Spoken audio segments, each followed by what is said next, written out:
This is Mr. Baker. Welcome to Panther Points.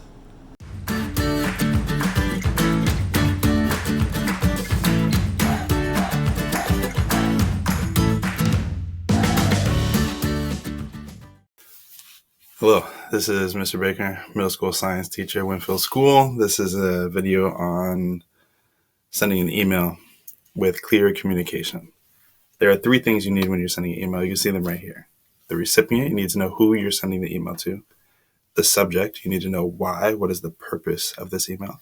And number three, you're going to need the body of the email. We'll get into that in a second.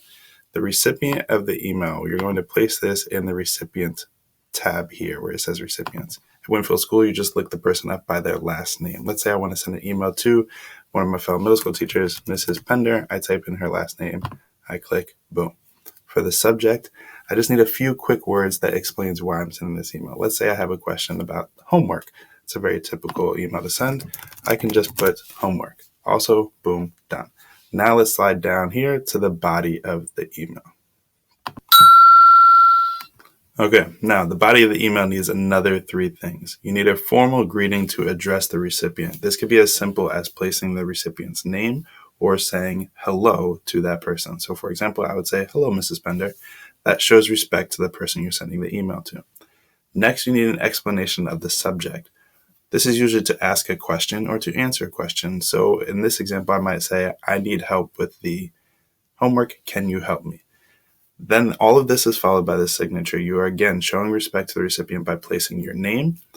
Can also be accompanied with a thank you or sincerely, however you would like to sign off on the email. Once you have all of these things, then you can go ahead and send your email.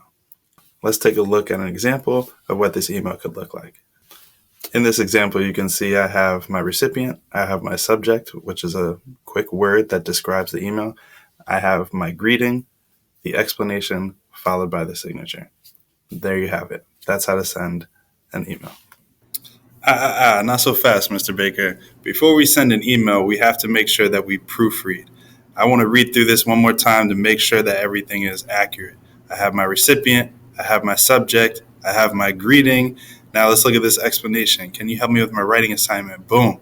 That should be a question mark. I'm having trouble with my conclusion. Thank you, Mr. Baker. Now that you've proofread, everything's exactly the way you want it to be. Now, go ahead and hit send.